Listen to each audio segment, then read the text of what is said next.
statistical, mathematical fact never has been down. has broken every single record. There is no asset that has come close. It's the only thing in the industry that was not touched, that was not hacked, and it never fails doing what it promised in 2009. It's never What's failed. the best performing asset the world has ever seen? And you'll find out that it's Bitcoin. Welcome. Good afternoon. It's afternoon for me, right? Good afternoon. I guess good evening for some people. I'd say so. Yes, good evening to some of you people. And wee hour of the morning for others, but welcome. Come on in. Make yourselves comfortable. I want to thank you all for joining me live here. I hope everyone's doing well.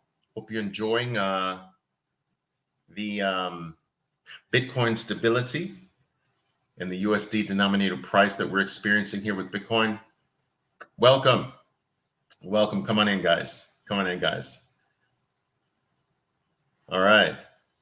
Grab the beverage of your choice. We're going to talk about some interesting things today. A few things, 7 things, in fact. So we are going to talk about some things that I think will touch the lives and interests of almost everyone who is either watching this live or watching it in recorded fashion. All right, so grab the beverage of your choice, guys. Maybe even grab something to write with. I always have something to write with here, guys. Always. I'm still old schooled here.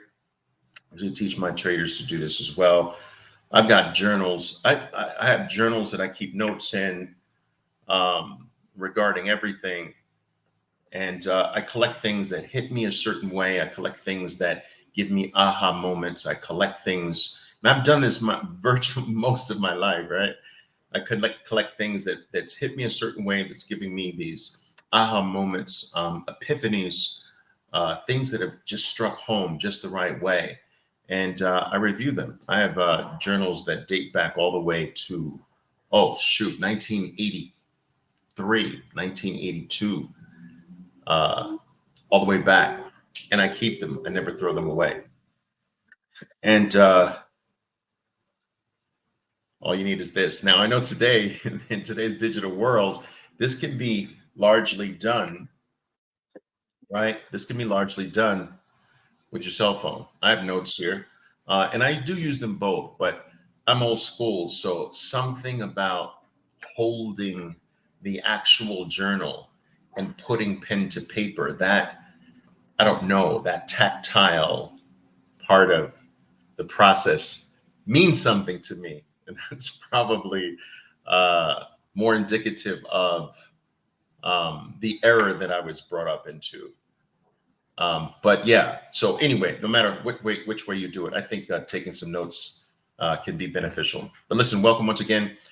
Very quickly, most of you who are familiar with my talks, you understand that I sort of go into this rant style of delivering the limited amounts of information and knowledge that I have, that I'm open to sharing.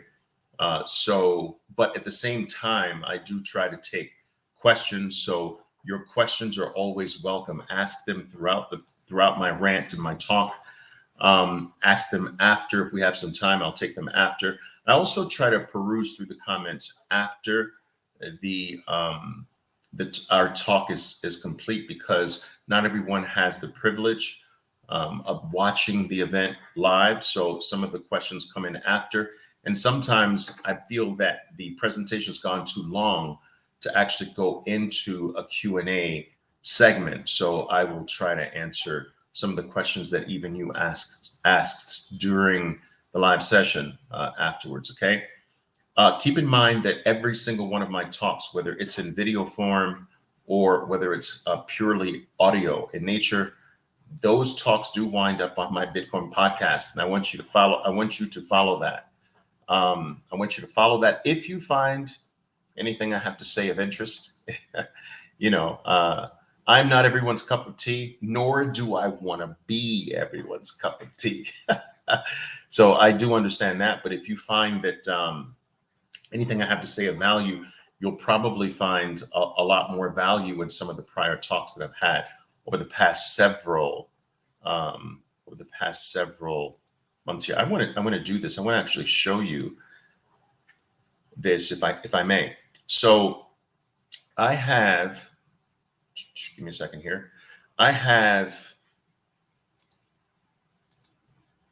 Let's do it like this. Give me just a moment here. I'll let you about this. I have a. Let's do it like this. I have pinned at the top of my profile. I pinned the Bitcoin Unleashed podcast link that will send you to all of the popular, um, directly to Bitcoin Unleashed, the podcast that's on most of your popular podcasting platforms. And so you can pick the poison of your choice. And I just want to show you that really quickly before we get started. I'll do that right now. Boom. And this is what you will see if you click that link at the top of my profile, Bitcoin Unleashed. It'll take you to the YouTube version, the Spotify, Fountain, the Apple Podcast, or what have you, Google, what have you. Okay, so follow that. Take in some of the past ones and ask your questions away. They're perfectly fine. I even like to receive questions on some of the past talks as well. Okay. All right, guys. So why don't we do this? Let's, without any further ado, got my water here. Let's delve into some of the things I want to talk to you about. Today, by the way, I did manage to post something a little personal about me, one of my vices, in terms of smoking cigars. I have been smoking cigars for a very long time, guys. And I do try to keep it in moderation, so don't get crazy. But there they are. Let me show you. There they are. Boom. There those bad boys are. I don't know if you can see that humidor. There are drawers of them right there. Yeah. All right. Okay. So we're going to talk today. What did I label this? Seven guaranteed ways to lose your Bitcoin. 7 guaranteed ways to lose your Bitcoin. And this is my opinion. It's based on being a studier of Bitcoin from, I would say, 2018 onward, which is still a baby, and also being a real true hodler of Bitcoin from 2020. Now, I have the great privilege of, guys, being in touch with thousands upon thousands of people all over the world. I have over 16,000 traders that span 95 different countries, some of whom I actually personally fund for their activity in financial markets, trading, playing financial markets. And because of this large contact, this large base of people, that I am constantly in touch with in my inner circle, I do have the privilege of seeing, witnessing in many ways, and being exposed to just a large collection of experiences. And so I can speak not just from an opinionated point of view, but from just, as I said, being exposed to countless experiences, both great and not so great. And me sharing some of these things, I think, have a certain value. All right. We don't need to see you on video, so turn your screen around. That's fine. I will continue to do a mix of audio versions, as I did last night, and video versions. What I found is that the video versions do outperform in terms of viewership by a factor of 5 the audio only versions. All right. If you don't want to see my face, just simply turn your screen around or turn it off and just listen to my voice. All right. Sound good, Aussie? Good. All right. 7 things that I feel are guaranteed ways to lose your Bitcoin. Let's talk about number 1. Okay. I found a major error made by many who actually treat Bitcoin more as a casino versus the savings technology it is. I think it's important to understand that Bitcoin is the world's greatest savings technology that's ever been that humans have ever been exposed to. We've had a variety of things over the course of human evolution to use as a savings mechanism, but none of them come close to the power of Bitcoin being used as a savings technology. But the mistake that I've seen many use it as, they use it as a casino. And what I mean by that is that they use it as this vehicle that they believe that if they just buy one time, that one buy is sort of like one bet at the roulette wheel. And they're expecting and looking for that one buy, that one act, which is not an act of savings, it's an act of betting. They want that one purchase to basically solve their life. They want that one purchase, that one act, which is not a savings act, it's a gambling act. They want that one purchase to create magic for them. And what many of these people do is they sort of get drawn in by Bitcoin's number go up part of its technology. They miss the idea that Bitcoin is also a freedom go up technology in addition to a number go up technology. So the freedom part of Bitcoin's benefit, they are not really focused on. They're only focused on the number go up. Now, the people who, and we're all drawn initially by that at least, and the people who tend to become most interested and mustering up the nerve to make that bet. Remember, that bet is not a savings act. It's a bet. It's a casino act. They typically do that at the highs. Now, why do they typically do that at the highs? Why are these one-time buyers, these one-time bettors, one-time players at or near the high? It's because that's when the greatest degree of attention, focus, media, FOMO, buzz throughout the world is going on at Bitcoin. There's very little of that typically happening in the throes of Bitcoin's bear market declines, and certainly not so much at the bottom of a Bitcoin bear market. And if we are at or close to the bottom of a Bitcoin bear market, all of the news and all of the buzz that you hear is completely dark and disastrous in nature. So there's no incentive for these one-time bettors to do their bet or act at or near the low. They're typically brought in at or near the high when everything is positive. It is in your face that Bitcoin is eating the world. It is not dead. It's destroying every other comparative play option on planet Earth. And they get drawn in with this single bet at or near the high. Now, what some of these people do is there are two groups. There are two groups that these one-time bettors fall into. They fall into group number one, where as Bitcoin begins to decline and they literally see the value of their initial one-time bet start to dramatically decrease, they sell at a loss. Now, that's the majority of these one-time buyers. They get rid of their Bitcoin. It is at a fraction of the value that they actually put into it. And most of them do not come back. A portion of them come back, but that's a very small portion. Most of them don't come back. They feel burnt. They feel taken advantage of.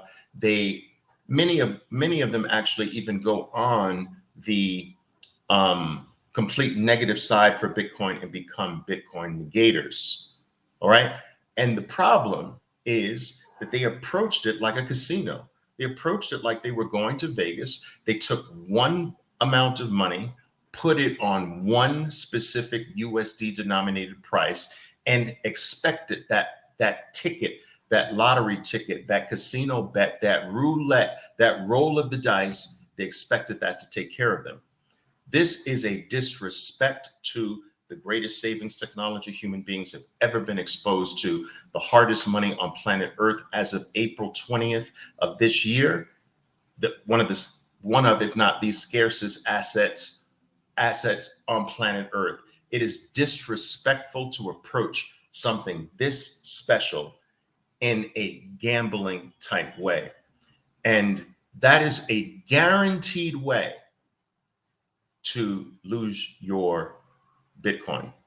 So what does this first guaranteed way really mean? They're not DCA, dollar cost averaging. Bitcoin is a savings technology that is best acquired through regular and relatively frequent little purchases. And what this DCA approach, weekly or daily, I prefer weekly, bi-weekly, even monthly, and some people can't do it more frequently than quarterly, whatever. The period of time is less important than consistency of application itself.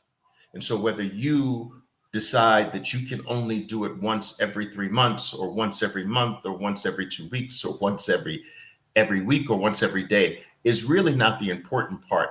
The important part is the consistency of doing it at that frequency, I feel, indefinitely.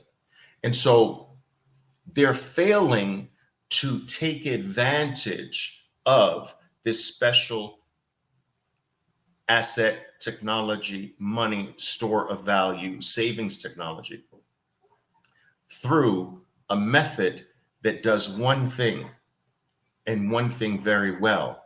It removes the vast majority of Bitcoin's volatility out of the asset.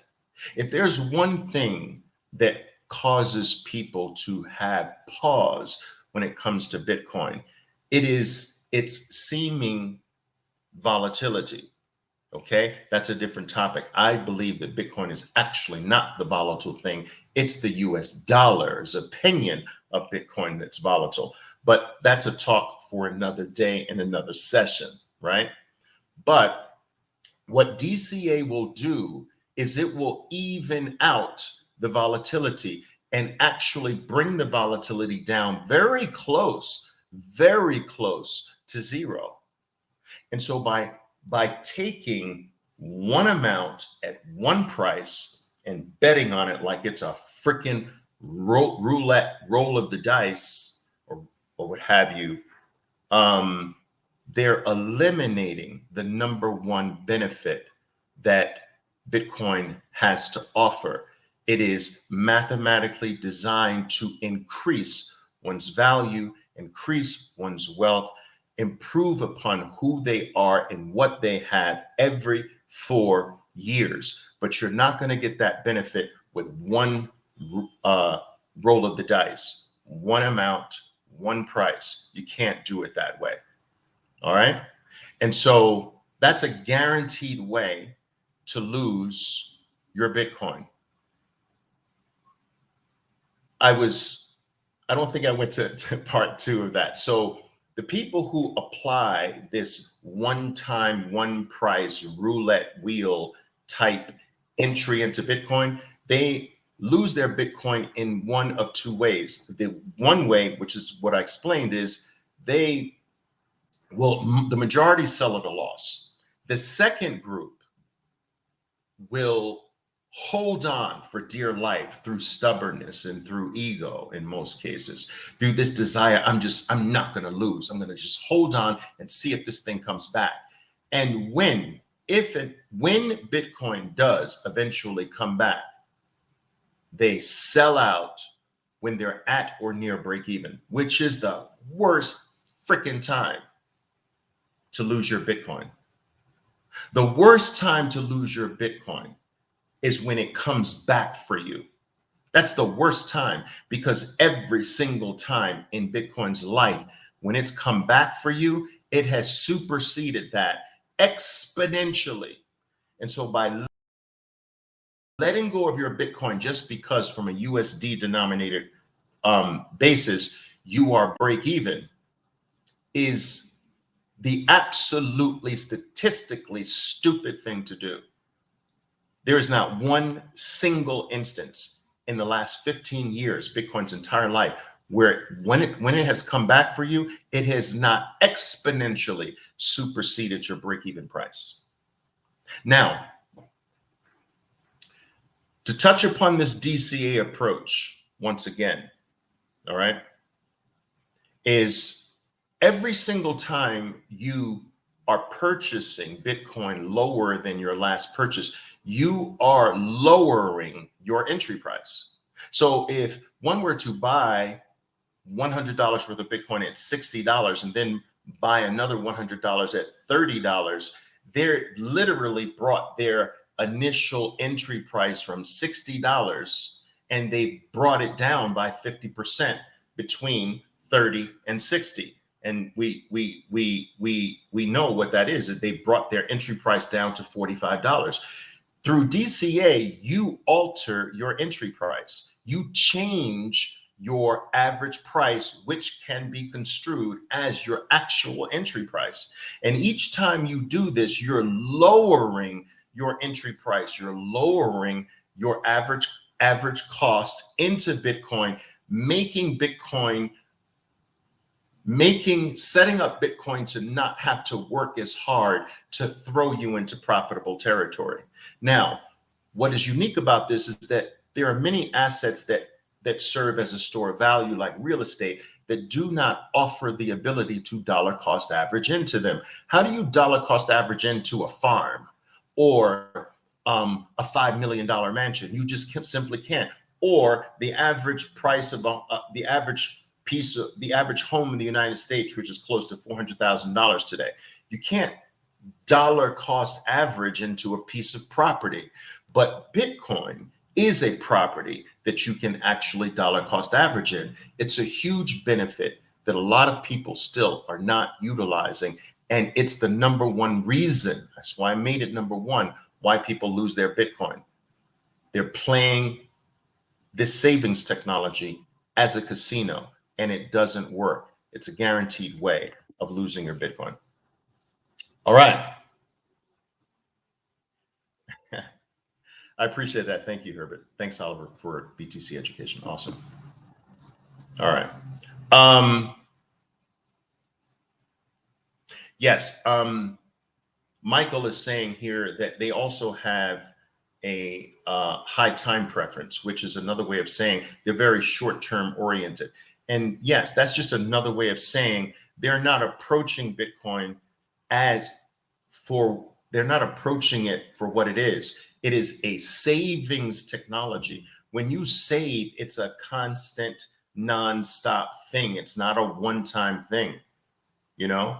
And so, yeah, that's just another way of saying that they have a high time preference. They're looking for an immediate gain from one roll of the dice. It's a guaranteed way of losing your Bitcoin. All right. Now, second way I will say is the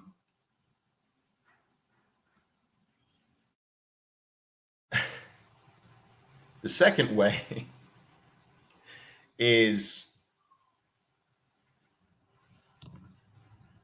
they don't use the bear markets, which I sort of went into already. They don't use Bitcoin's declines as an opportunity to get more of freedom, more of the rarest asset on earth, more of the hardest money ever known to man. They use it more as a reason to exit. So one of the things that I have been exposed to, fortunately, in my work, is that I've been exposed to countless scenarios that have proven to me over and over again that massive wealth is always made on the downside. Billions are always made in the bear market, whereas that the general public tends to feel, outside of my industry, that the best, that your money and your wealth and your win is scored on the upside.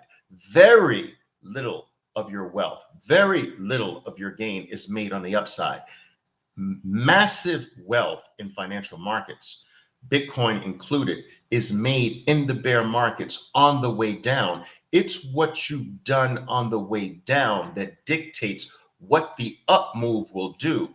And the idea that I will come into it once it starts going up is a false idea. That's the fallacy that invades the minds of most individuals who don't have financial sophistication as it relates to markets.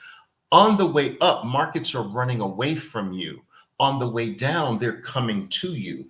What you do when the market is coming to you dictates how much it delivers for you and by you on the way up, because you will never be able to get size on the way up. Size is only available on the way down.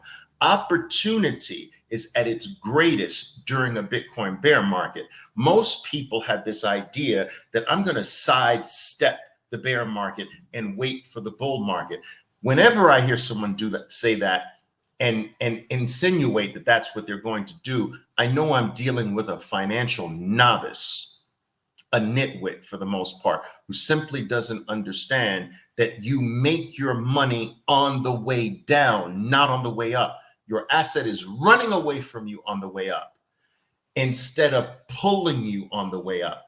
The person who uses the Bitcoin downward moves will be pulled to generational wealth on the way up instead of the novices chasing Bitcoin on the way up. You never get size, and you're always trigger shy on the way up because you're always second guessing. Am I buying too high? Should I wait for it to come back? Do you know how many people are left in the dust waiting for Bitcoin to come back to $1 that never got back in? $10 never got back in. $100 never got back in. $1,000 never got back in. $10,000. You guys know people today still waiting for Bitcoin to drop to $10,000 and never got in because that's what they were waiting for. It doesn't work that way, people. It has not even before Bitcoin did it work this way. All right. And so that weekly DCA eliminates the need for all of that and removes all of those silly errors made by novices and the unsophisticated. It also sets you up for moving your average price down, and it sets you up for generational wealth. When Bitcoin turns, it pulls you and no chasing has to be done. You don't want to chase Bitcoin on the way up. You want to accumulate it on the way down so that it pulls you, your family, to freedom on the way up. There should be no sidestepping of Bitcoin's bear market declines. There should be a stepping up during Bitcoin's declines because we have a history. We have 15 full years. I don't know how many years more you need. I don't know if you need another 15 years. You need 30 years in total. You need 50 years in total. It's ridiculous now if you still need to see more years. We've got 15 years of proof that every single dip buyer that has every single person, every single human being on planet Earth that has ever bought a Bitcoin dip is profitable today, is okay today. Bitcoin saved them, every single one. There's not one human being. Think about this. There's not one human being out of 8 billion people. I know that's not many people, that many people don't play Bitcoin, but I'm just saying every human being, think about this. Every human being who's ever banked on Bitcoin by buying a dip today is taken care of, safe, protected, better off than they were, richer, wealthier, with the soundest money humans have ever had, the scarcest asset on earth. That's incredible. Buying Bitcoin's downward moves has never failed. And I am willing to go out on a limb and say, if you give Bitcoin 4 to 5 years of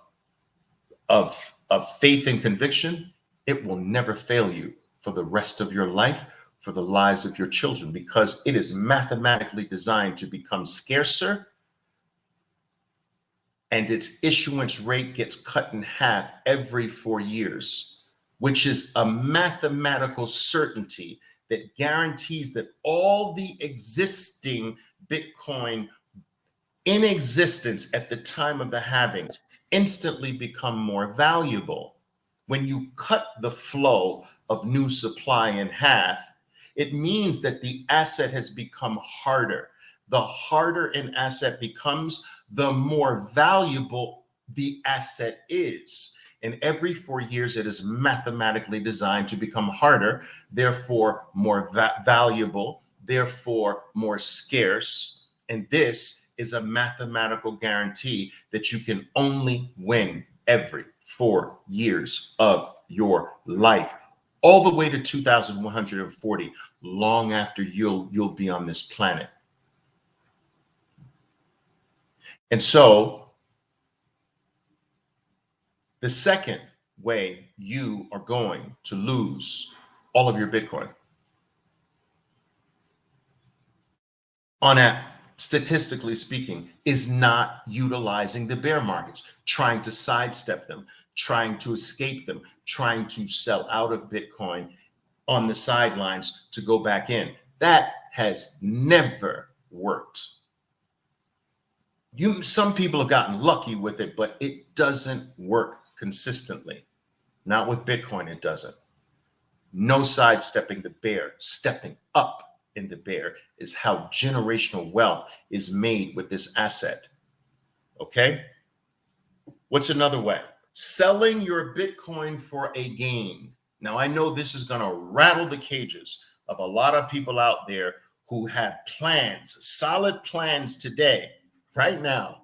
They have solid plans. I know you're out there. I know you're out there. To sell their Bitcoin for this huge profit and come back in at a later time. This selling Bitcoin for a profit is a problem because statistically, what will happen are these things. Number one, you will almost never sell the high. There are people who've gotten lucky with this, but you will almost never sell the high. What you think is a high price will statistically prove to you that you should have never sold there.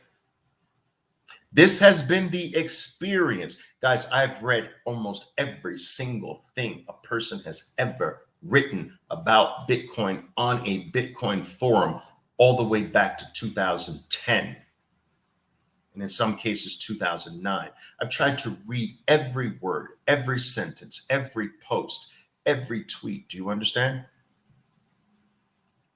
I wanted to know the history. I wanted to get into the mindset of those who had embraced this asset earlier, came in contact with this special savings technology early. I wanted to understand what the narratives were at those times. I wanted to understand what people were thinking, what their activity was, how they dealt with it. And I will tell you that I've never found someone who was proud of selling, ever. Guys, I've read almost every single punctuation mark. Do you understand? I have yet to find someone who is happy that they sold Bitcoin for a profit today. No one in 2010, no one in 2011, no one in 2012, no one in 2013. No one is happy they sold Bitcoin. No one. And so from a statistical point of view, what has happened in all of my readings and in the experiences that I've come in contact with over and over and over again is that where people thought they should sell for a profit turned out not to be a great place to sell. And Bitcoin doubles or triples or quadruples from their sell point. Their idea was to sell for a profit, take advantage of some fiat gains, and get back in on the decline. They're waiting for a decline from where they sold, but Bitcoin doubles, triples, so forth and so on. Now, the decline that they are waiting for happens miles above where they sold. And that decline doesn't give them the opportunity to get below where they sold. So they're going to have, in many cases, the need to reach higher and to pay a much bigger price than what you paid for Bitcoin in the past is required. And let me tell you this, a small number percentage, only a small percentage of people actually do that. I know people who went into Bitcoin with me, $3,800, $3,900, $4,000 of Bitcoin, and went in with size. We went in with size in that area in 2020. And I know traders that sold out for a triple, 12,000, 13,000, 14,000, even I, like a dummy, did some of that, but sold out at these prices, waiting for Bitcoin to pull back by about 45 to 50%, which Bitcoin we know can do. And so the run up to the $14,000 area was so hard and fast. The idea was that it got a little ahead of itself and it would pull back to about 7, 8,000, 8,000 and a half or so. And so the people who that I know in my life who sold out around that $14,000 area were waiting for that. But Bitcoin shot to $20,000 to reapproach its former high.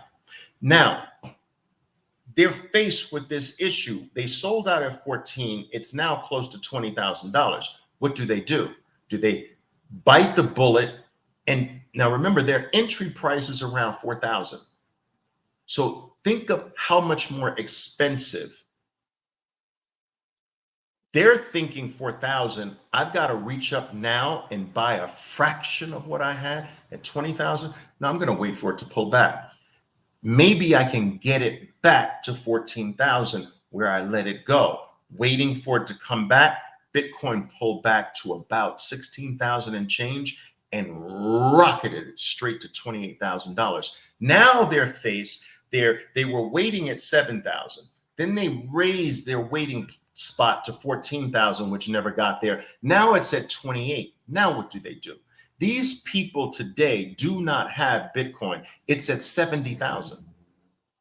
Now, did it come close during Bitcoin's bear market? Yes, but it fell so hard that now they're wondering whether or not it's worthy enough to go in, even though it got down to 16,000, 15,500, which is where they sold it from. It's years later. They're hearing nothing but negativity. And they still don't have Bitcoin. And now it's at 70,000. This is a guaranteed way of losing all of your Bitcoin or losing a good portion of your Bitcoin, especially if you don't take all of it off the table, and being left behind forever. I pound the table with my people. No profit taking, no selling Bitcoin for a gain. This is a savings technology. You don't sell your savings for a gain. You save. You sell other things for a gain for more Bitcoin, but you don't sell Bitcoin for more weakness. Bitcoin is the escape from weakness. Bitcoin is the escape from the melting ice cube. Bitcoin is an escape from a failing system. You don't sell the escape to go back to the failing system. Now, some people say, well, Oliver, then how am I going to benefit from it? And I understand this. I believe that within the next 3 years, you'll be able to utilize your Bitcoin for anything you want on planet Earth. It's coming. It's being built out now.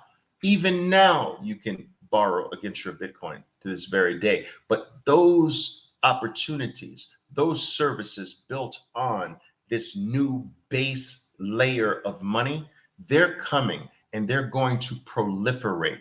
And no one is going to tell me on this earth that you holding the hardest money humans have ever had, the best performing asset the world has ever seen by any conceivable and every conceivable metric, the hardest asset on planet Earth, superseding gold and real estate, disappearing, becoming more scarce, guaranteed to become more valuable every 4 years. No one's going to tell me that there will not be benefits that accrue to the person that owns the scarcest thing on planet Earth. In what world will that be a reality? In what world will you, as the owner of the scarcest thing on earth, not get some benefits accrued to you? How? In what world? That doesn't even make sense. And so now we use Bitcoin as a savings technology that we don't exit out of. And if we can give ourselves 3, 4 years, 5 years tops, red carpets all over this world will be rolled out to those who own a piece of the monetary base layer of the entire globe, because that's where we're going. We were never given the opportunity to own the base layer of anything as human beings, ever. We were not given the opportunity to grab chunks of Manhattan or chunks of the new land in America. But today we have the opportunity, and it's in our faces.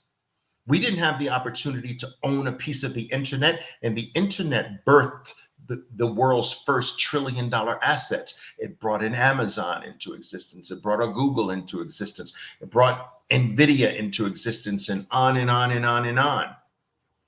The internet changed the lives of virtually every single human being on earth, and in unimaginable ways. Imagine if the internet birthed all of this value. What if you could own a piece of the very thing that all of these companies and all of these things built their value on top of? Well, now we have that opportunity. Bitcoin is not the internet of information and knowledge the way the first internet was. It is something bigger and grander than that. It is the internet of money, which makes the freaking world go around. And we can own a piece of it. We can stake our claim in something that the world is going to build their future value on top of.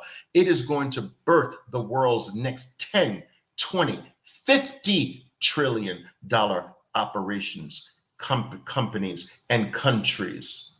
And we can own a piece of it. That is not something that you sell, guys. That is not something you sell. And so everyone's not going to be able to participate at the base layer. Bitcoin will forever be available and accessible to every human being on earth, but every human being is not going to get the opportunity to own chunks of the base layer. The same way every person who came to New York City did not have the opportunity to own blocks of Manhattan.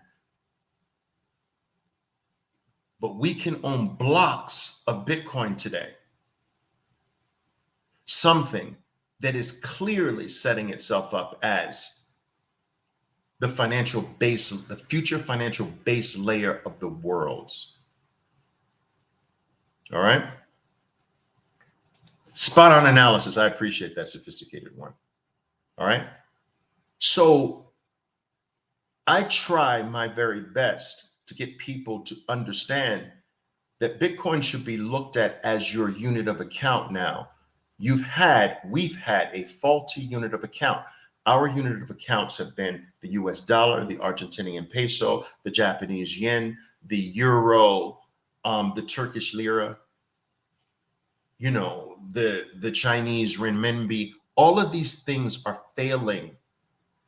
Just look at their purchasing power collapsing like the frickin' shit coins that they are. They're failing. You can't tell me, people, that this, I'll show you something. Give me a second here.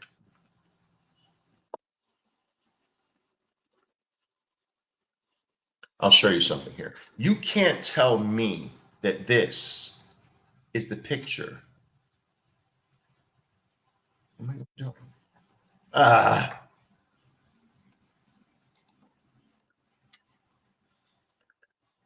Give me a second here.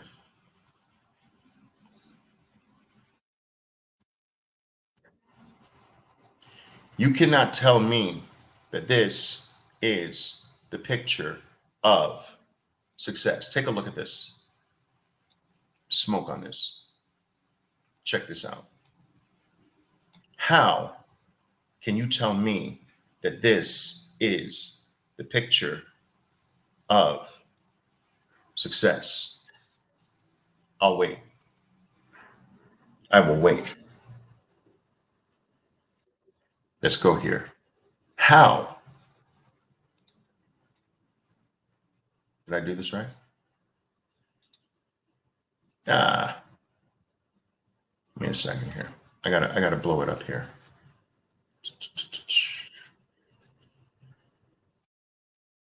A second here. Here it is. How can you tell me? Give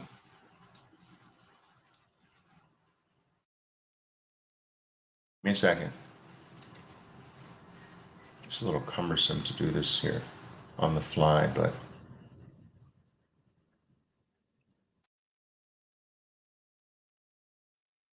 how? This is the picture of success? No, people.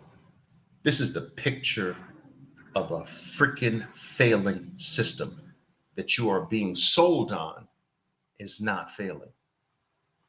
You are being taught to save in this. You are being taught to use this as your unit of account. And it's wrong. Do you understand? Let me show you what your unit of account should be. You should be measuring everything in your life against this. This is the picture you should be utilizing instead. Let me show you.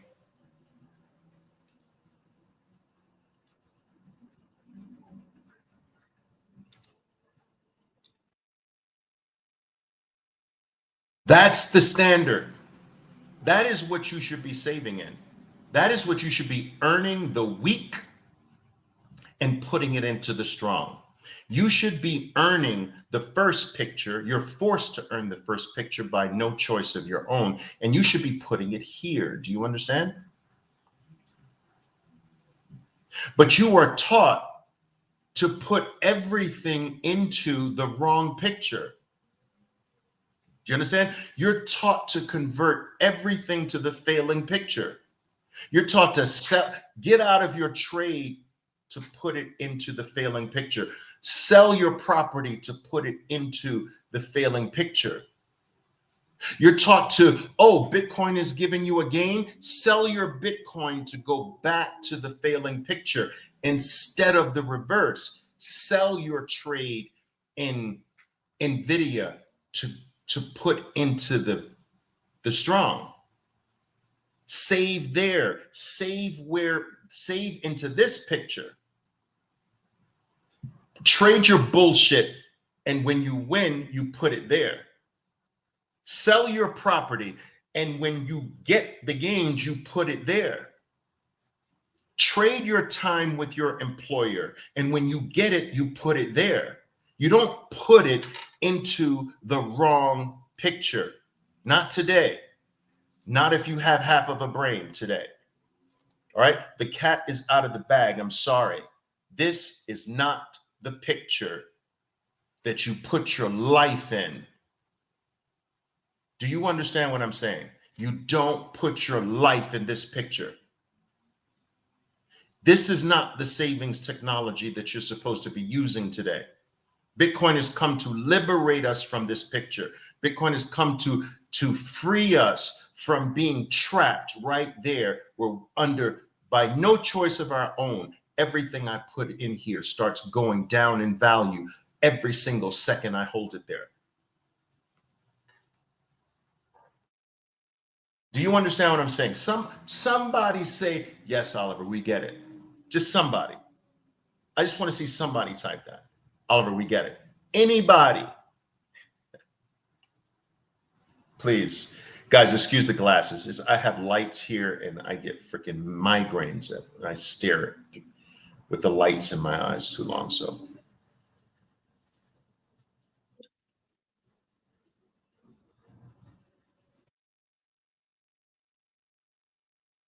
that's right. A big fat lie. We get it. Good. Thank you. Thank you. Thank you, guys. I appreciate it. I appreciate you indulging me like that. All right. And so I try to encourage people, why would you sell? Why would you sell this? Let me show you something here, guys. I'm going to show you something else here. Why would you sell? I'm going to show you this. And I do this regularly because I think it's necessary to keep this in your freaking faces. Do you understand? Why?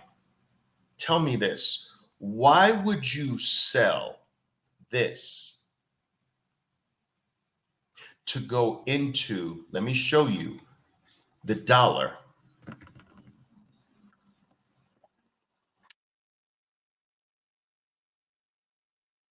Why would you sell that to go into that? Did you see that? Did you see that switch? When you sell Bitcoin, you're selling it to go, you're selling the success to go into the failing. That's the failing picture. That is the US dollar in Bitcoin terms. It moved to a new low against Bitcoin. What this picture is telling you is that if you're not holding Bitcoin and you're holding the US dollar instead of Bitcoin, this is what you're experiencing. Now look at your life. This is your life. Do you understand? This is what your life is experiencing. But the trick is that you don't really feel it day to day. And therein lies the trap. Therein lies the trick. Do you realize, people, that we are spinning? Well, how fast are we spinning?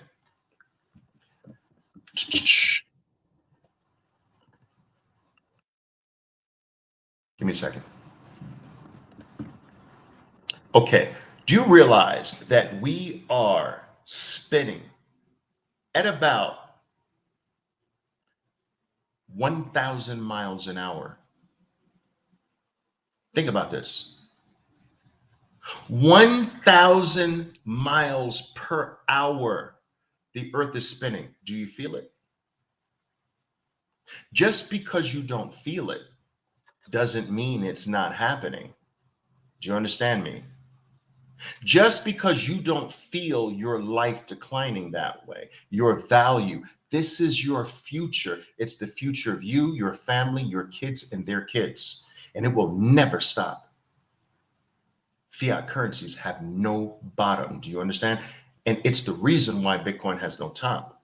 And so whenever you sell Bitcoin for a profit, what you are saying is that it is sound to go back to this. It's wrong. You sell everything to go to this.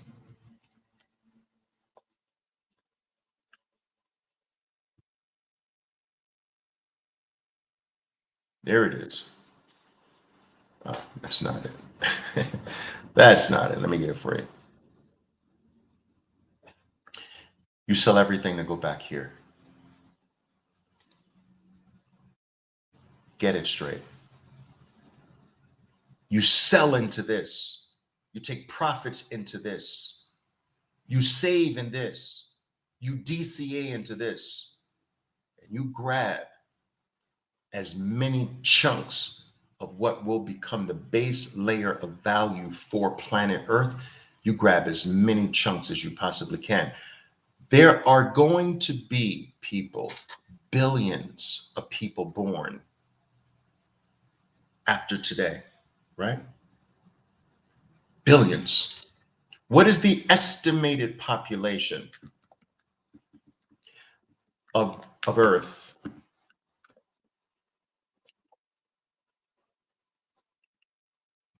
Let me show you this. What's the estimated population of Earth in 2000, I don't know, 2050? All right. That's not that far from here. It's 25 years from now, almost, right? For the most part. So check this out. Take a look at this. Estimated population of planet Earth, right, is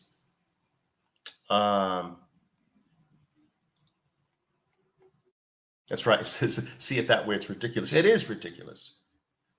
Estimated population is what in 2050? 10 billion? Guys, think about this. We're just a little shy of 8 billion people on Earth today, estimated. The estimate is for just a little shy of 10 billion. That's 2 billion more people will never have your opportunity today. 2 billion people will never be able to buy Bitcoin in chunky fashion. 2 billion people will probably never be able to buy Bitcoin. No one in the future is going to accept the weak for the strong. Not as people begin to understand more and more of what I'm explaining to you people. It's not going to happen. Do you understand that the era in which we are able to give someone the weak picture for the strongest picture the world has ever seen? Do you realize that the window of opportunity to trick people that way is not going to stay? That window of opportunity is small, and it's not going to stay open for long. At a certain point, the world's going to wake up and say, I'm not taking your bullshit government printed piece of paper for the scarcest, rarest asset on earth that has the best performance of anything human beings have ever come in contact with. I'm not taking your Argentinian peso for that. I'm not taking your Japanese yen. I'm not taking your freaking euro. I'm not taking your Federal Reserve printed US dollar for this. I'm not doing it. You better come to me with something else, because I'm not taking it for a freaking piece of paper anymore. These 2 billion people will never be able to buy Bitcoin, ever. And all of the billions of people after that they're born will never be able to buy. You are special. We are special today because of the time that we are living on planet Earth right now. We're able to give idiots pieces of paper for the rarest thing on earth, the hardest money the world has ever seen, the best performing asset in the history of the globe, and the hardest asset in the history of mankind. And people are still willing to take pieces of paper for it, but not for long. Bitcoin's not going to be bought in the future. It is going to be worked for in the future. In order for you in the future to get more Bitcoin, you are going to have to find a Bitcoiner. And you are going to have to work for that Bitcoiner. You are going to have to deliver something so sublime. You are going to have to deliver something to that Bitcoiner that is so freaking special to entice that Bitcoiner to give up the hardest money on earth, the scarcest asset on earth, the hardest asset the world has ever seen, and the best performing asset in the history of the planet Earth. And to give that item up and all of the future gains of that item forever. You better come to that Bitcoiner correctly. You better come to him with something so freaking magical. You better make him levitate. If that Bitcoiner wants to levitate, you better make him levitate. It's going to be the only way you're going to get your hands on Bitcoin is to find a Bitcoiner, and you better be very special to him. And that is our plight in the future. Because no one's going to take government money for it in the future. No one. And so when I'm constantly pounding the table, people, you do not have a lot of time. This is what I'm talking about. They used to have free land runs in the United States. Free. Do you understand this? They used to have free land runs. They used to put bulletins, nail them to corrals, and nail them in bars and saloons. Tomorrow at 12 p.m. we've got another land run out here in Nebraska. It's a mile-long run. Come on out with your families. A dude would have a gun. There would be chalk lines that create like tracks. All right, this family's in between that track. This family's in between that track.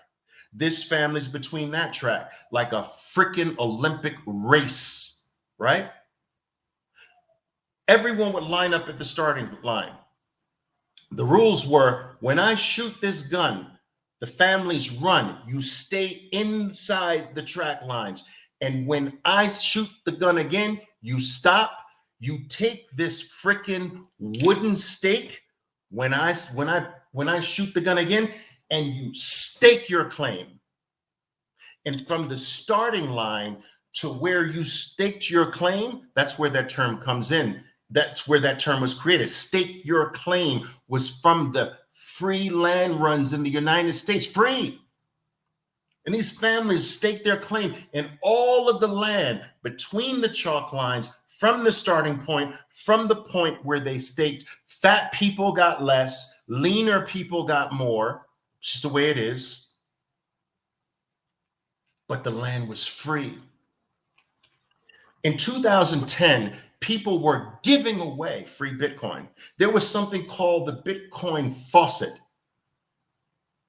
by Gavin Andreessen. He wanted to promote Bitcoin and created a Bitcoin faucet.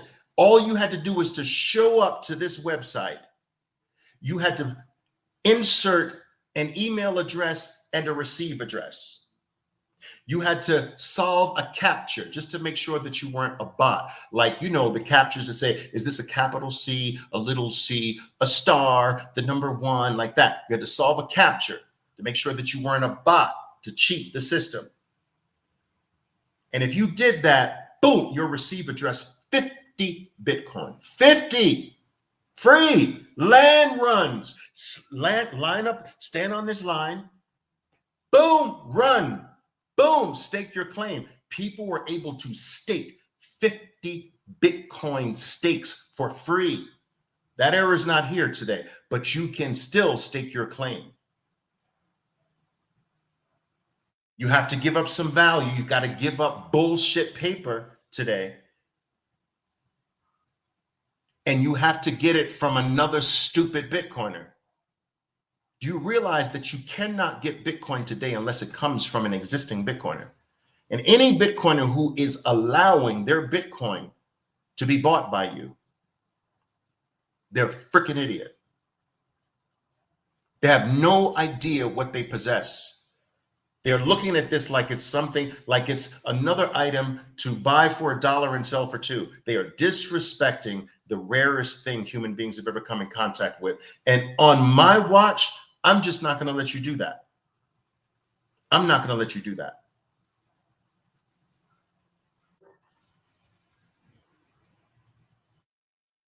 Today, Satoshis are given away for free. Fountain app, where you can listen to my past podcasts, free Satoshis just for listening to a podcast. Now, most of you won't bother with that because the value of a Satoshi is so infinitesimally small to you, it's not worth the effort. But you know how many people thought that when Gavin Andreessen was giving away 50 Bitcoin?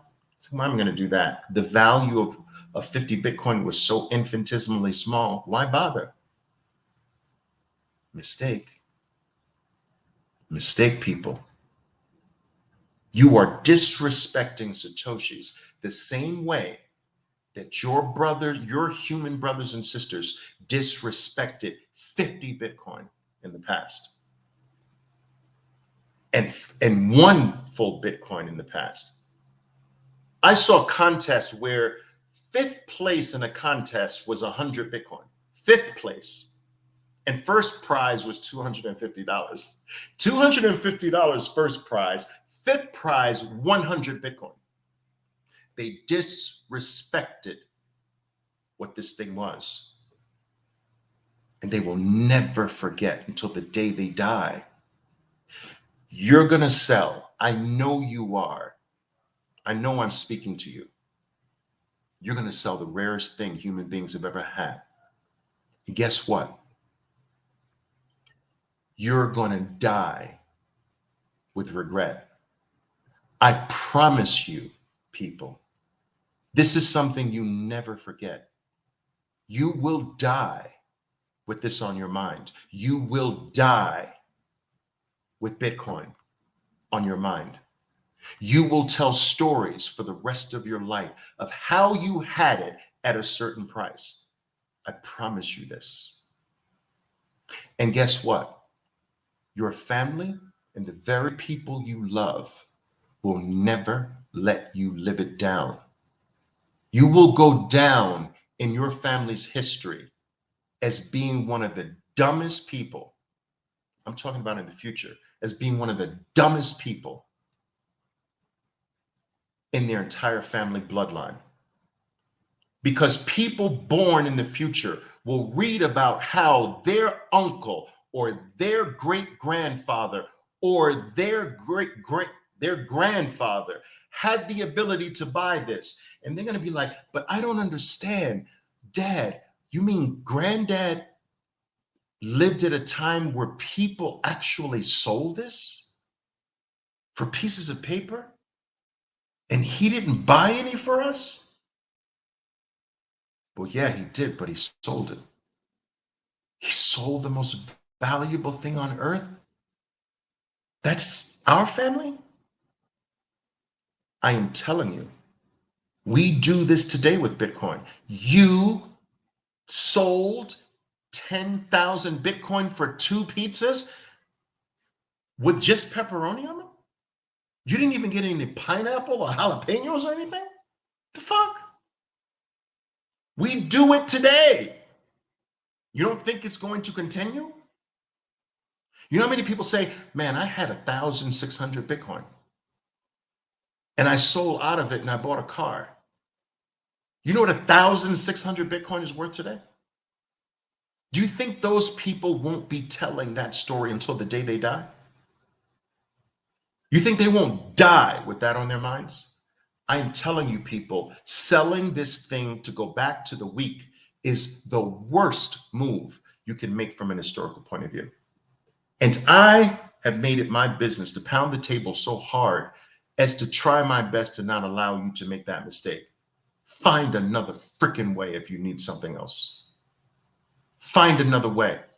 Take a freaking 10 cup and go on the corner somewhere in New York City in Times Square and beg for change if you have to. Do not let this go. You will be sorry and you will die dejected, depressed, and deprived of the greatest thing that human beings have ever come in contact with. All right.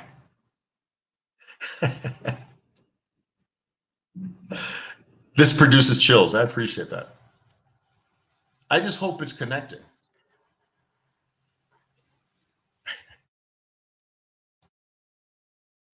Calvin says, my sister still ignores me, telling me, Calvin, I have no clue what you're talking about. And unfortunately, this will be the case, people. Unfortunately, this will be the case for the vast majority of human beings. And, you know, your heart hurts in a way. But it is the story that has been the story of human beings for time immemorial. Most people, I come from the financial arena, so I'm somewhat blessed and fortunate enough to have just played financial markets my entire adult life. I don't know anything else except that. And in my world, it's just thoroughly understood that the opportunity in something doesn't exist after it's obvious, after all of the I's are dotted and all of the T's are crossed. Oh, now it's a great opportunity. No, opportunity is gone. That the greatest opportunity is not when the whole world understands. It's not when the sisters of Calvin's get it. The greatest opportunity is not when, oh, now America is the greatest country on earth. Now I want to go. There's no free land runs there then. There's no cheap property then now. Do you understand?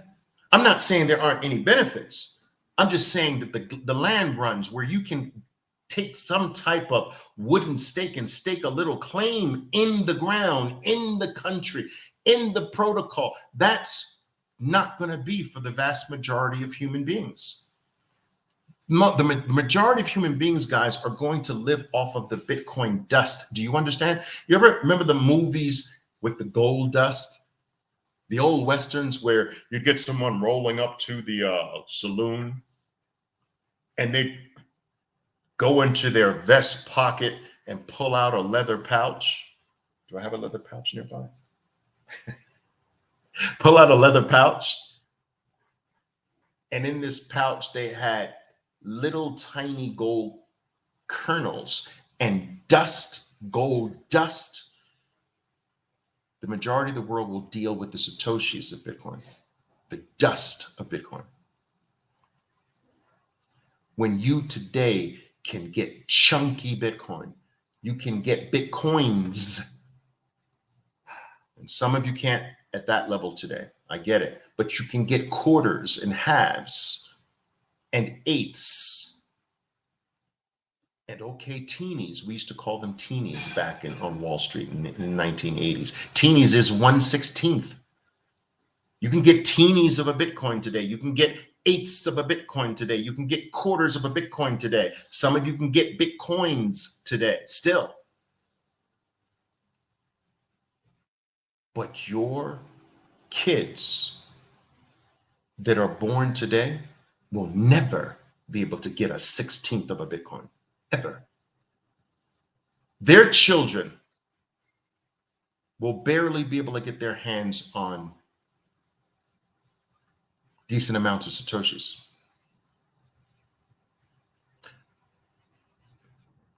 We are the special ones. And I find that the vast majority of people, like the sisters of Calvin, do not understand how unique a point in history that this is. It will be written about for hundreds, if not thousands of years. Hell, gold is 6,000 years old as a base layer of money for the entire world.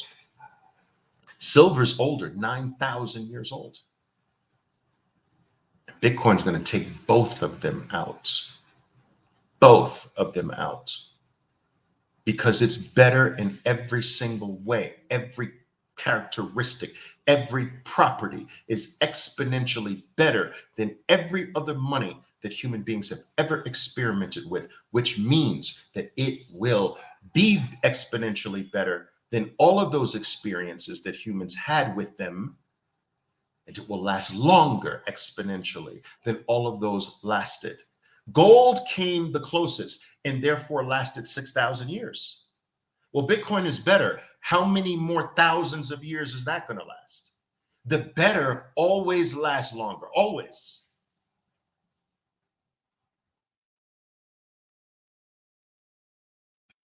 Are you picking up what I'm laying down?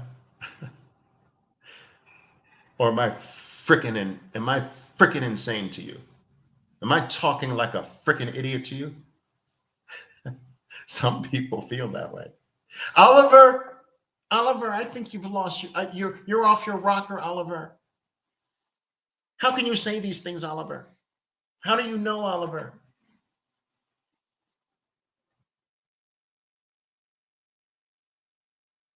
That's what I hear.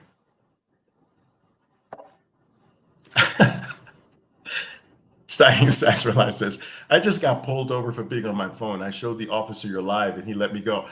Damn. That is awesome. Guys, that is freaking awesome. I'm going to be telling that story for a while. Thanks for sharing that, Stacking Sats for Life. I appreciate that. Thank you. I love that. All right, cool. That is awesome. All right. Paula says, absolutely not. You were spot on. I hope so. But guys, I do want to finish this list here. And what's another way? What's another guaranteed way you are going to lose your Bitcoin? Trading it. Oh, I'm going to trade Bitcoin for more Bitcoin, Oliver. Yeah, sure you are. Yes, sure you are. You're freaking kidding me. I have done the math on this for you. I have done the work. I have done the back testing. Guys, I've been trading financial markets for 43 freaking years, 37 of those as a professional on Wall Street. I've traded tens of billions of dollars over my career, and I've done it exceptionally well. And I'm telling you, and I still continue to trade financial markets every single day of my life. And I'm pretty sure that the day I finally kick the freaking bucket, I will have placed a trade somewhere. And I'm telling you, you cannot trade Bitcoin. Me. I can probably outtrade. There's how many? There's 1,819 people here. Every single one of you. I guarantee you I can trade better than you. And I'm telling you that you can't do it. I can't do it. I've done the work on it. I have looked at this thing every which way but loose. I've run every single back test I possibly can on this item. I've done the math. It's not possible. You can get lucky and think that's you. That's not you. That's freaking luck. Can't do it. Why can't you do it? Number one, it's an 80 vol asset. An 80 vol asset cannot produce consistent success. You can't have consistent success with an 80 vol asset. Do you know how many assets in the world are 80 vol assets? Not very many. This is an 80 vol asset. It's impossible. Number one. Number two, mathematically, it's impossible to gain consistency with an 80 vol asset. Number one. Number two, 80 to 85% of all of Bitcoin's annual gains come over a random 13 to 18 days out of a year. I want you to think about this. Read the words that are listening to the word that are coming out of my mouth. 80 to 85% of all of Bitcoin's annualized gains. Now we're talking about the best performing asset on planet Earth. Not just now. It has the best record of anything human beings have ever known. And not just by a little bit. It is so far number one that number two thinks it's number one because it can't see it.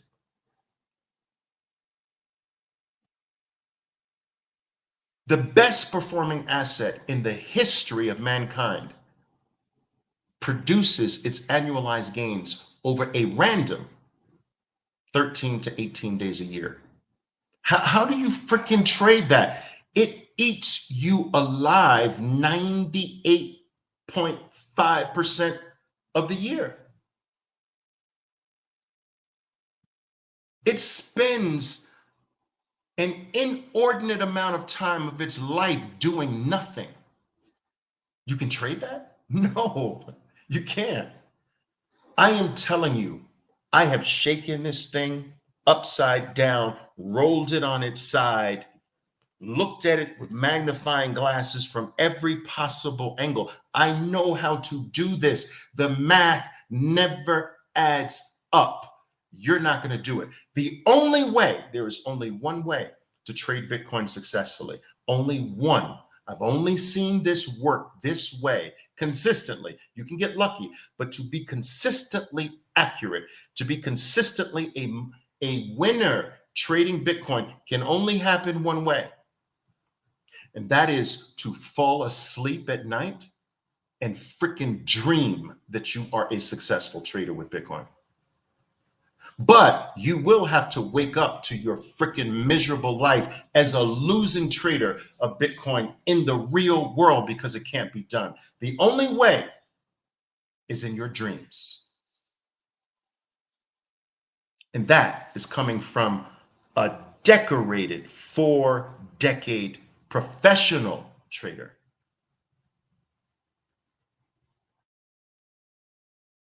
You want to lose your Bitcoin? Trade it. And I swear to everything in life, you will wind up with less or lose it all. Do that long enough, and you'll see. You'll miss out on the greatest opportunity that human beings have ever had.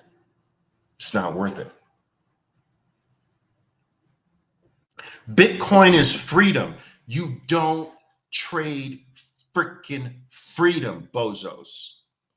I'm not talking to all of you. I'm talking to the ones that still don't understand that you don't trade. They're still scratching their head. But Oliver, I like to trade. But Oliver, I like to trade. What are you talking about? No. I don't care what else you trade. You can trade your mother-in-laws back and forth for all I care. That's better than trading Bitcoin. All right? You don't trade freedom. You don't trade the escape. You don't say, well, Oliver, okay, I have freedom now. When is it time to trade out of freedom and go back to financial slavery, to go back to the melting ice cube, to go back to the failing system? I've left prison. When is it time to go back to prison, Oliver? When is it time to exit? When is freedom overbought, Oliver? And these people, these bozos out here drawing their squiggly lines and circles on freedom. Freedom doesn't have trend lines. Freedom doesn't have little circles and Fibonacci. Let me do my Fibonacci on freedom. This is silly. Everyone who applied a Fibonacci or some stupid technical indicator on Bitcoin in 2011, you think they feel smart today? You think anyone who called Bitcoin overbought in 2012 doesn't feel like a freaking asshole today at 70,000 or at 70,000, 69,000 and change or whatever, wherever we are? You know what I'm saying. This is stupid. It's ridiculous. You want to lose your Bitcoin to somebody like me? Because when I take your Bitcoin, it will never see the light of day again. Never, ever. My mother used to say, Oliver, son, never say never. Sorry, Mom. I'm saying never. If I take your Bitcoin, and I will, you will never, the world will never see that again. I make Bitcoin scarcer every single day of my life. Do you understand? People say, Oliver, Bitcoin doesn't become scarcer every day because it's always 21 million. No. There is an element of scarcity that is connected to the concept of availability. Well, I'm telling you, if I get your Bitcoin, it is no longer available to not a single other human being will ever touch that Bitcoin again, ever. And so, yes, I make Bitcoin more scarce.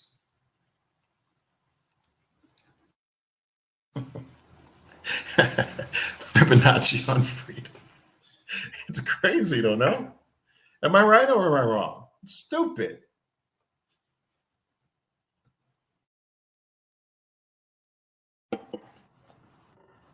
All right.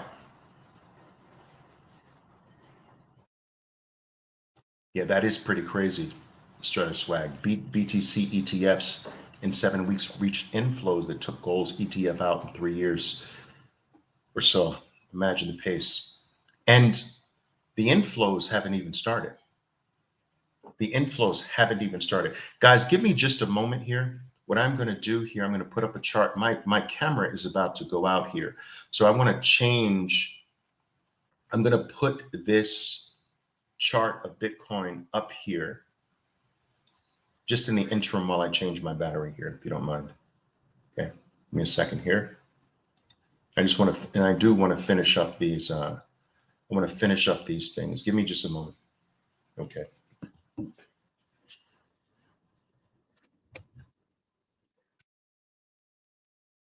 Crazy.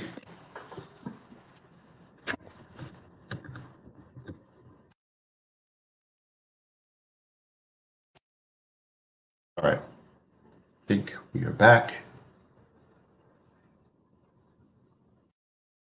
Boom. I used to, I want you to take a, let's just take a look at it one more time. It's just so beautiful, right? It's so beautiful. Look how beautiful that is. And this, imagine all the people, right? Imagine all the people were saying, but Oliver, I'm scared. I'm scared. Imagine people there. Look at that. But Oliver, I'm scared.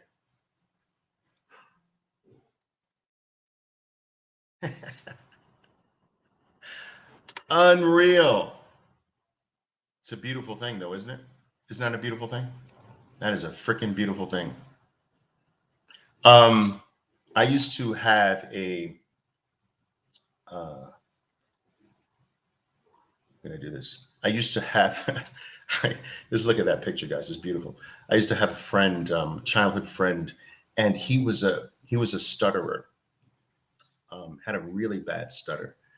And whenever he would see something exciting like a fancy car or whatever, he would go, "La, la, la, la, la, la, la, la, la, la, la, la, la, la, la, la, la, la." That's what I'm telling you to do, just like my childhood friend. La, la, la, la, la, la, la, la, la, la, la. That's a beautiful thing right there. La, la, la, la, la, la. And sometimes his stutter would get stuck, so we would have to hit him in the back and stop him from stuttering. La, la, la, la, la, la, la. Boom, like that, and he would stop stuttering. It's a true story, by the way. La, la, la, la, la, la, la. That is a beautiful thing right there. All right.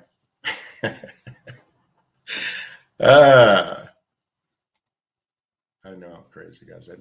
I know you don't have to tell me. All right. So what else? What else are we talking about here?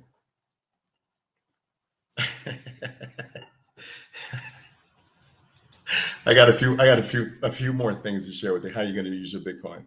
All right. Oh, yeah, guys. And so this trading thing is not done. Now, the idea, some people, when I tell them, look, dude, you're not going to trade Bitcoin. You're just not going to do it. You're going to lose all your Bitcoin. Just forget it. Just drop that notion. Now, so, but Oliver, what about like just, as we discussed before, what about just selling out of some and then waiting for it to come down, have its bear market and get back in? Yeah. First of all, you ain't that good, buddy. I'm sorry. I know that we're the star of our little story in our freaking little minds, and we have all this talent in our minds. But first of all, even if you got lucky enough to sell near the top, and that would be luck, even if you lucked into selling the top, you're going to fuck up the money with something else. I know you. I know you. You're going to put it on some bullshit. You're going to go on vacation somewhere. You're going to use the money, spend the money, lose the money. And guess what? You know what life tends to do once you have money? All of a sudden, life says, oh, he's got some money. And all of a sudden, every relative comes out of the woodwork. People you haven't heard forever, and things just all of a sudden just start happening. Why do things happen once you have money? Why didn't this happen when I was broke, but now it's happening?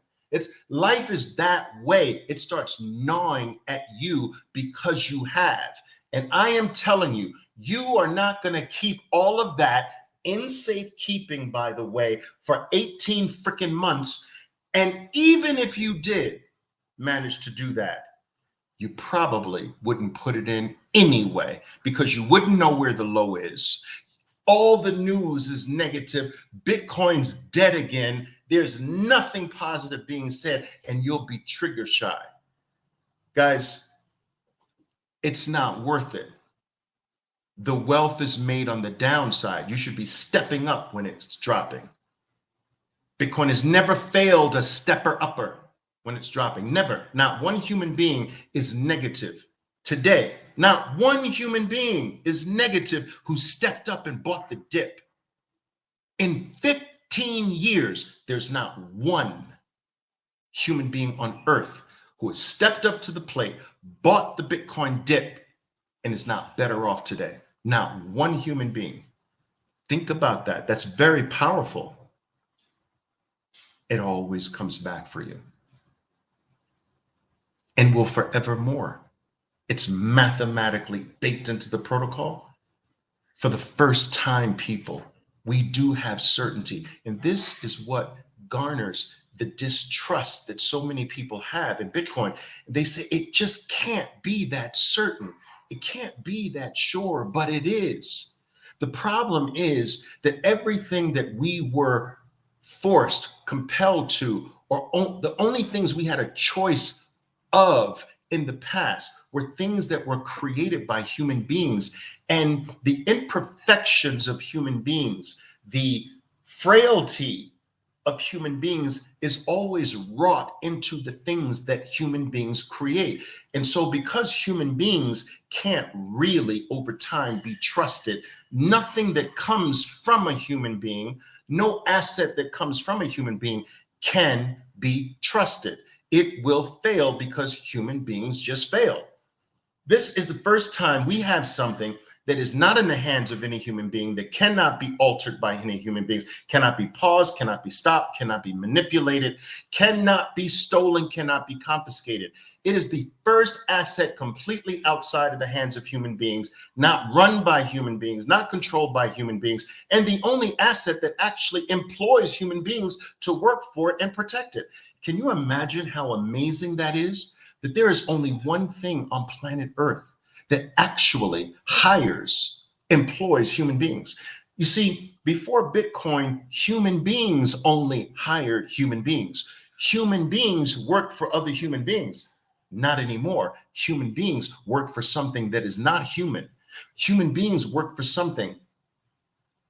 They work for it and they compete to work for it. And this is the first thing in the human experience that actually pays human beings to take care of it, defend it, protect it. That's freaking crazy. It has a pay schedule. What? It has a pay schedule, people. It says, okay, look, this is my pay schedule. I pay every 10 minutes. And I pay this amount every 10 minutes. And here's my pay schedule all the way to the year 2140. What? And any human being can be employed by me. What?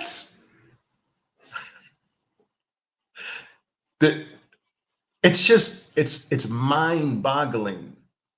The deeper you understand how special this thing is. For the first time, we have certainty because human beings can't touch it. The moment human beings can touch it, they fuck it up. Everything.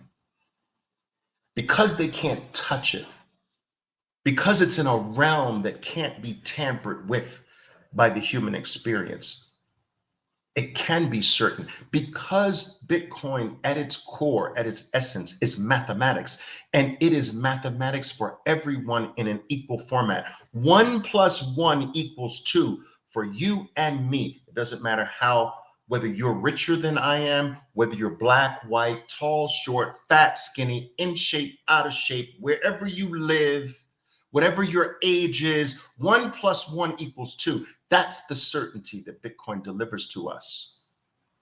Because we have never experienced certainty at that level, we distrust it. But increasingly so, more and more people, more and more Oliver Velez's are being born every single hour, and they're coming for your land. They're coming to stake a claim in your row while you sit there and wonder and wait. I'm not quite sure yet, Oliver. I know it's 15 years, but I need another 15 years. Dude, you're going to live on average 84 years. How many years do you need? 100? I've told you this many times. In my field, the gold standard, quote unquote gold, the gold standard, right, is 10 years. You know why it's 10 years? Because you can't fake. In my industry, we know you can't fake 10 years. You can fake 1 year. You can have a good record even 3 years. You can get lucky. Right place, right time. You threw a dart and picked the right asset. But 10 years, it's impossible to fake that. There's too much time and too many things that cannot be anticipated that goes on over a 10-year period. And if you have done well over a 10-year period, throughout that 10-year period consistently, then you are the real deal. Well, Bitcoin has given you freaking 15 years, not 10, not 8, not 9, not 5, 15. And it has broken every single record human beings have ever come up with. Well, what about this one? Broke it. What about this one? Broke it. It's the best performing asset in an hour in the history of the world. Best performing asset in a day. Best performing asset in a week, a month, a quarter, a year, 2 years, 3 years, 5 years, 10 years, 15 years. What else do you want? It's the most secure network the world has ever seen. The best performing asset in the history of the world. All right. It hasn't been down once, hasn't failed, never broke its promise. It's not like your politicians, never said one thing and did another, kept its word, lays everything out for bear, audits itself every single 10 minutes for life, forever, shows you the books in every single transaction that has ever taken place. It's the most transparent. It's the most secure thing on planet Earth. It's the most certain thing on planet Earth. It's the best performing asset on planet Earth. It hasn't been down for a single second. It runs 365 days a year, 24 hours a day. It cannot be touched, cannot be broken, cannot be stopped, cannot be stolen, cannot be confiscated. What the fuck do you need more of? It's come back 480 times from death. So, with all of that, Oliver, I think I need another 10 years.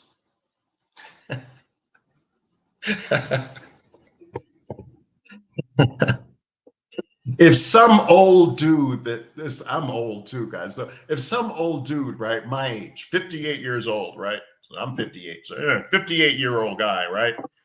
In a suit, white hair, you know, long history, money manager, had freaking Bitcoin returns as their history, the entire world would give that guy money.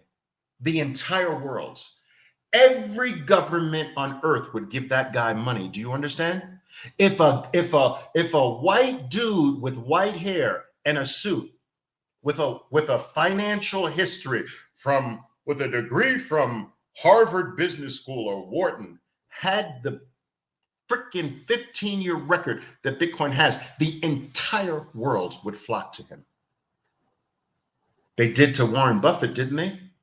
And Warren Buffett can't even light a freaking match to Bitcoin. So my question is, what else do you need to see? Because if you still doubt Bitcoin, that's okay, as long as you have a framework for when you will stop doubting it. You see, ignorant doubt is when you say, I'm not sure, Oliver, and that's it. That's ignorance. That is low IQ doubt. There is intelligent doubt. I'm just quite not sure. I'm not quite educated enough. I haven't gone deep enough down the rabbit hole to really, truly wrap my hands around the value proposition of this digital asset. That's what they'll call it, right? This digital asset. But I will tell you this. If Bitcoin does this, this, and that, I'm a believer. That's intelligent doubt. There is a framework for when you will stop doubting. Most people just doubt and they have no idea why they doubt, and there's no framework for when they will stop doubting. So if you are a doubter, come up with some line items that says, well, you know what? I need these 3 things. I need to see these 3 things before I become a believer. That's intelligence. That's intelligence. You have defined the breaking point where your disbelief stops. But to simply say, I don't believe it, Oliver, I'm sorry, I don't believe it. It's dumb. All right. Last thing. Last thing I will say about selling is that, guys, I want you to understand that if you live in a jurisdiction where you are taxed on capital gains, you are already, if you're trying to sidestep Bitcoin's declines, which I told you is a mistake because the billions are made in the decline. Generational wealth is made in the decline. It's not made on the way up. That's a fallacy by unsophisticated financial people. They don't understand that it's the down, the work that you do when it's going down is what determines the wealth you make on the way up. You don't start on the way up. That's stupid. In my world, that's stupid. But here's what I also want you to understand or to think about if you are in a jurisdiction that will tax capital gains. When you sell Bitcoin for a profit, you're already bringing a good portion of the bear market you're trying to step away from. You're bringing it onto yourself instantly. So if you've got a 40% tax, 40% tax on it, and Bitcoin's bear markets have historically been, well, now they're around 75%. You just instantly brought onto yourself 35 to 40% of the 75%. Does that even make sense? You're already halfway there, dude. You're halfway there. You might as well hold it and use the latter half to build up your wealth for the next cycle, no? Your taxes are part of the bear market that you bring onto yourself. So it's stupid from a tax perspective as well. In addition to that, I will tell you that now that we have a constant, permanent institutional bid created by ETFs coming into existence by galore, 9 ETFs will never not have a bid, which is a buy in the market for Bitcoin 24 hours a day, 7 days a week. They're going to have an institutional bid in the market forever. Bitcoin became the best performing asset on planet Earth without institutional bids in the market. Now you're telling me that we have institutional bids and you think that Bitcoin's going to have the same 75% declines? You don't know markets and how they operate then, buddy. There's no more 75% declines. We'll be lucky if we get a 50% decline. Now, there's 22 new ETFs coming online, being approved next month. Next month, 22 brand new spot Bitcoin ETFs being approved in Hong Kong. UK just announced brand new approval, a brand new ETNs, spot Bitcoin ETNs for accredited investors. Do you think it's going to stop there? The world, every country that matters is going to have spot Bitcoin ETFs with institutional bids in the market trying to get your Bitcoin, stake a claim in your lane.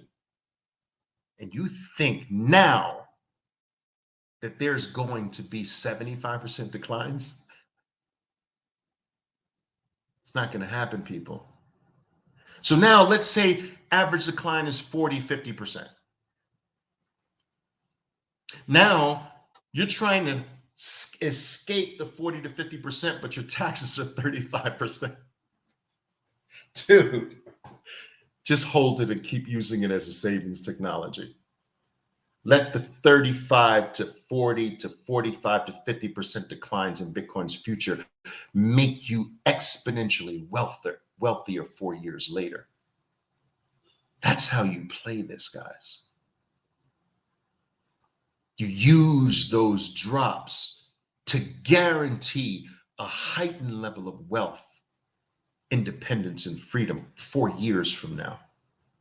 4 years is coming. Whether you want it to or not, it's coming. Why not let it come and be wealthier? It doesn't matter what you do. It's coming with Bitcoin or without Bitcoin. 4 years from today will arrive whether you have Bitcoin or not. Why not let it arrive with Bitcoin? You're guaranteed mathematically to be better than you are, wealthier, richer, freer, more independent. Why not just let it come with Bitcoin? Bozo. All right, guys, last thing here. Oh, there are two other things, and I'm not going to go into them. I've been talking long enough, but I will tell you there's two other things. Following crypto bros. Are you kidding me? Following some dude with a lizard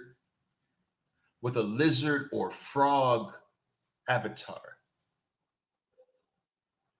Following the advice of some person you don't know that won't even show their face, that would rather show the world a lizard. This is the insanity we're dealing with. Oh, well, but Crypto Lizard said it's freedom's overbought. I saw it broke his trend line. Seriously. This is the stuff I get in my DMs. What are your thoughts on frog face crypto expert? He says that the pi indicator has never failed. I said, dude, you're listening to a frog? Are you serious? Come to me with that bullshit. Dude, stop it. Stop it. Stop it. You're just going to lose all your Bitcoin.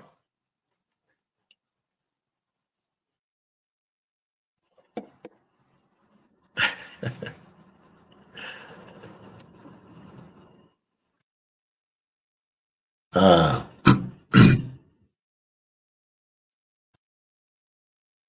right. The last thing is you don't self-custody your Bitcoin properly. It's a guaranteed way. You're sloppy with your self-custody. Guys, no one said that freedom was easy. And in some cases, it's not all that simple either. So what? Grow up. Take on some freaking responsibility. But Oliver, I'm scared to hold my keys. You sound like a freaking 4-year-old. You hold the keys to your home, don't you? You hold the keys to your freaking car, don't you? But Oliver, it's a little complex. You will sit down, buy a freaking piece of IKEA furniture and sit on the living room floor for 4 freaking hours, putting together a piece of cheap IKEA furniture, and you can't figure out how to secure 12 words? Give me a break, dude. Grow up. Freedom requires a little bit of work. Independence and generational wealth requires a little bit of personal responsibility. Be a man, be a woman, and stop freaking complaining about securing 12 to 24 words. You can do it. It's crazy. I've seen you. Some of you fathers at Christmas, man, putting together your son's Hot Wheels set, sitting on the floor next to a freaking Christmas tree for 3 hours putting together Hot Wheels, but you can't secure 12 words. And don't let me get started on the Barbie doll houses and the 1,999 pieces to put that shit together. Come on. Grow up. It's not that hard. Guaranteed to lose it. Let someone else hold your freedom. Oliver, I'm scared to hold my own freedom, so I'm going to give it to another man to hold for me. Do you understand that this is a trick that has been played on the masses for time immemorial? You're not really good to hold your own shit. Give it to me. I'll keep it safe for you. I'll keep it safe. Just go. I got it. Now you can't hold it. This is a slave master relationship where the or a sharecropper relationship where the landowner says to his sharecropper, I've got your pay. I know you earned it. You worked the land, but I am giving you a house, right, on my land. I'm letting you live here free. I know I'm going to pay you, but I'll hold it for you because I think you're just going to waste it. So let me hold it for you. You know how many times in history people have lost their shit letting another man hold their freedom, hold their worth, hold their value for them? Bitcoin has come to free us from that bullshit. It's time to reclaim our worth, our value, and not let another man's dirty mitts on it. Bitcoin has given us the ability to opt out of that, where I got to come and hand over my jewels to some other dude. Hold your own shit and do it properly. And let me tell you something. If you're having trouble with this, this is where you go. Let me show you where you go. You go to my friend. All right. Let me show you. Give me a second. You go to my friend and you just spend some time here. This is where I want you to spend some time. I'm going to show you this. You want to self-custody properly? This is where you go. All right.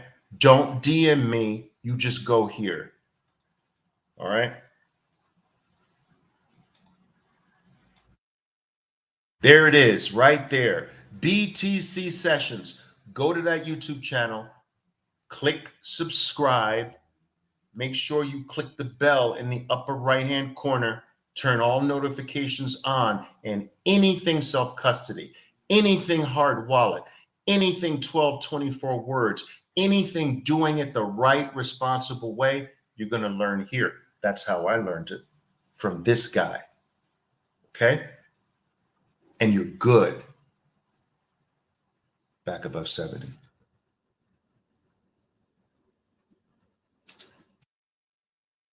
All right. Appreciate you, OV. Your word is bond. Yes, thanks. I think I'm going to end on that too. For the first time, people. For the first time. Your Bitcoin is really your 12 to 24 words. That's it. All you got to do is secure 12 to 24 words. And you have a stake. You have staked your claim with 12 to 24 words. A lot of people say, well, Oliver, I don't know. It's not physical what it is. It's literally your word today. There used to be a saying in the past, my word is my bond. And what that meant was that my word was of value. When I give you my word, it's as good as heaven and earth itself. It's as good as gold, was the saying. My word is my bond. You can count on it. Well, for the first time in the human experience, your words really are your bond. Your word is your value. Your word is your wealth. Your word is your riches. Your word is everything that you are. Your word is your future. Your words is your Bitcoin. Keep your word. And I promise it'll be as certain as night follows the day that this word or these words of yours will take care of your family and your future forever. Every 4 years, it'll make you better, higher, wealthier, richer, with a mathematical certainty we have never been exposed to. Keep your word.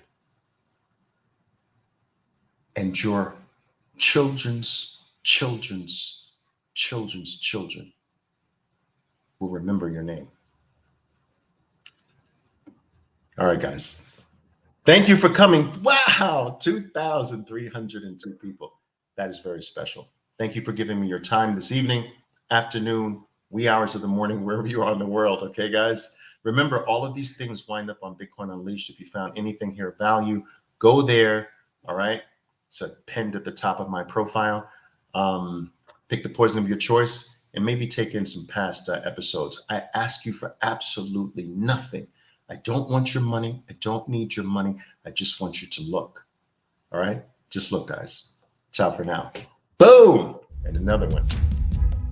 My name is Oliver Velez, and I am your 13%er Bitcoiner. Be safe out there, and until next time. Boom!